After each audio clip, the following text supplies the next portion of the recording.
चुनाव का परिणाम साफ कर दिया है?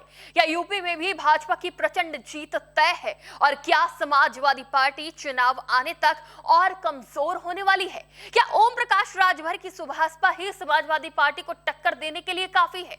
ये सवाल इसलिए उठ रहे हैं क्योंकि उधर अखिलेश यादव बंगाल जाते हैं और इधर यूपी में बड़ा खेला हो जाता है। इतना ही नहीं, बार बार बदलती पीडीए की परिभाषा अब पिछड़ा दलित अल्पसंख्यक से हटकर party of Dimple and Akhilesh हो गई है। किसने दी है ये नई परिभाषा? चलिए आपको बताते हैं। नमस्कार, टीवी 24 नेटवर्क देख रहे हैं आप। मैं हूं आपके साथ शिखा मेहरोत्रा। बंगाल चुनाव में दीदी को मिली करारी हार के बाद उनका दुख बांटने अखिलेश यादव बंगाल पहुंचते हैं और इधर यूपी में समाजवादी पार्टी को बड़ा झटका लग जाता है। सपा के 30 नेता सुभाषपा में शामिल हो जाते हैं। बंगाल चुनाव के बाद अब सबकी नजर यूपी चुनाव पर टिकी हुई है। बंगाल में ममता का 15 साल पुराना दुर्ग ढाने के बाद भारतीय जनता पार्टी जहां आत्मविश्वास से भरी नजर आ रही है, तो वहीं एनडीए के घटक दलों की तैयारी भी कुछ कम नहीं है। लगातार संगठन को मजबूत करना, बैठकें करना, विपक्ष को घेरना और भाजपा को समर्थन करना सुभाषपा की तरफ से जारी है। तमाम मोर्चों पर एनडीए मजबूत है, तो वहीं समाजवादी पार्टी की तैयारी जमीनी स्तर पर कुछ खास नजर नहीं आ रही है। बीते दिनों भी सुभाषपा प्रमुख ओपी राजभर ने समाजवादी पार्टी प्रमुख अखिलेश यादव पर एसी वाले कमरे और सोशल मीडिया वाली पॉलिटिक्स करने का आरोप लगाया था और ममता से अखिलेश की मुलाकात को 2027 में ममता का समर्थन हासिल करने की एक रणनीति बताया था।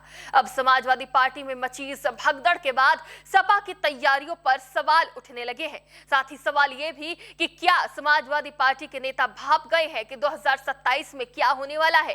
क्या समाजवादी पार्टी के नेता भी ये समझ रहे हैं कि अखिलेश यादव का 2027 में यूपी जीतना मुश्किल है? क्या सपा से ज्यादा सुभाषपा एक्टिव है? ये सवाल भी अब जोरों से उठ रहा है क्योंकि समाजवादी पार्टी के नेता भगदड़ में भारतीय जनता पार्टी न जाकर सुभाषपा का दामन थामते हैं। क्या हार के डर से समाजवादी पार्टी में अभी से भगदड़ शुरू हो गई है?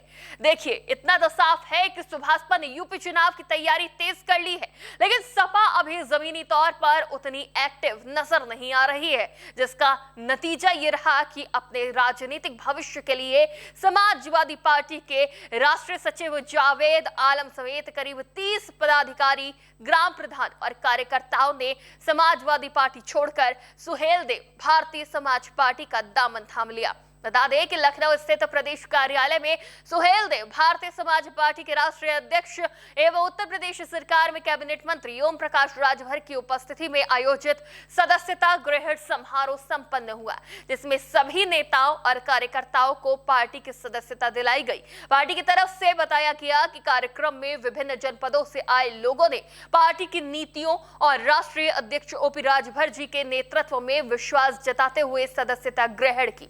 सुभाषपा की तरफ से पोस्ट कर लिखा गया कि कार्यकर्ताओं का उत्साह, जन समर्थन एवं संगठन के प्रति समर्पण ये दर्शाता है कि सुभाषपा निरंतर मजबूती के साथ आगे बढ़ रही है।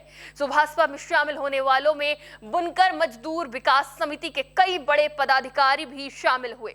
इनमें शहाबुद्दीन अंसारी, डॉक्टर मोहम्मद नाजिम अंसारी, ताजुद्दीन अंसारी, खालिद सैफी और अयूब अंसारी समेत कई नेताओं के नाम शामिल हैं। बता दें कि पार्टी में शामिल हुए नेता और कार्यकर्ता दिल्ली, गाजियाबाद, बिजनौर, शाहदरा, प्रतापगढ़, अमरोहा और लखनऊ समेत कई जिलों से जुड़े हैं।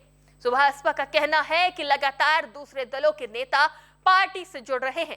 कार्यक्रम के दौरान अरुण राजभर ने समाजवादी पार्टी और उनके नेतृत्व पर भी हमला बोला। उन्होंने कहा कि समाजवादी पार्टी का पीडीए नारा समय और राजनीतिक जरूरत के हिसाब से बदलता रहता है।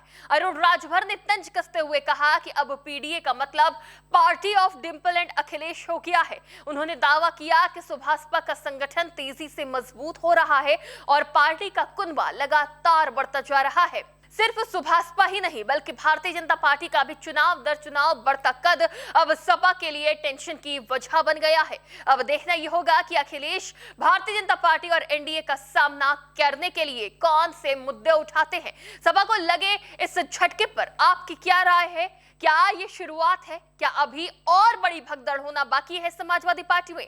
आपको क्या लगता है? अपनी राय हमें कमेंट में जरूर बताएं। फिलहाल के लिए इतना ही। देखते रहिए टीवी 24 नेटवर्क।